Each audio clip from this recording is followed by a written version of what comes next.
Monsieur le Premier ministre, imaginons cette mère de famille, 2 enfants qui vont à l'école. Elle travaille comme secrétaire, son mari est infirmier, elle va faire ses courses tous les 15 jours, elle prend sa voiture pour y aller. Le prix du plein a augmenté de 30%. Le litre de diesel est à nouveau passé au-dessus de 2 € le litre. Plus de 100 € pour le plein. Malgré le printemps, il fait encore un peu frais le matin, il faut se chauffer, au moins dans la salle de bain et les pièces de vie. Cette famille se chauffe au gaz naturel. Augmentation du prix du gaz naturel, 140% en un an. Dans les rayons du supermarché, les prix aussi ont augmenté, parfois de façon spectaculaire. Les tomates, 31%, les spaghettis, 30%, le café moulu, 18%, la mayonnaise, 12%. Bref, même en travaillant à 2, ça devient trop difficile de faire face. Alors imaginez une famille monoparentale, imaginez un jeune qui a perdu son job étudiant, imaginez des pensionnés pour qui l'impact de toutes ces augmentations est devenu insupportable. Monsieur le Premier ministre, évidemment, nous saluons votre annonce de ce matin de prolonger les mesures de soutien aux Belges. Mais pour nous, ces mesures-là, c'est le minimum. Elles vont de soi. Et en réalité, il va falloir aller plus loin. Il va falloir augmenter le revenu disponible des ménages et faire baisser les prix. Et il n'y aura pas d'autre solution.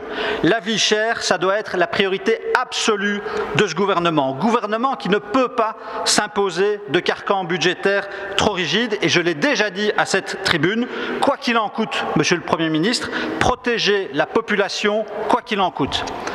Alors, Monsieur le Premier ministre, j'en viens à mes questions. Qu'allez-vous faire concrètement pour augmenter le pouvoir d'achat de nos concitoyens dans ce contexte d'inflation? Qu'allez-vous faire pour diminuer les prix des carburants? Qu'allez-vous faire pour contenir les prix du chauffage? Qu'allez-vous faire pour imposer des prix maximum aux denrées alimentaires de base? Je vous remercie.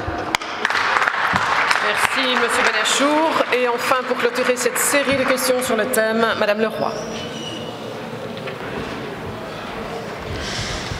Pour empêcher la spéculation sur les denrées alimentaires, et mon groupe a fait des propositions très concrètes sur les prix de l'énergie, fixer des marges maximales pour les acteurs du marché, et par ailleurs, la ministre de l'énergie doit aller chercher des moyens supplémentaires chez Engie. Sur le prix des denrées alimentaires, mise sous contrôle de l'Observatoire des prix et blocage des prix, et là aussi, des surprofits peuvent être repris. Monsieur le Premier ministre, il faut aussi oser changer de paradigme, sortir des ornières. 1%, je répète, 1% de taxes sur les patrimoines de plus d'1 million d'euros pourrait rapporter 3 milliards. Et avec cet argent-là, on peut aider concrètement les bas revenus et les moyens revenus qui aujourd'hui en ont terriblement besoin. Je vous remercie. Merci Monsieur Benachour et Madame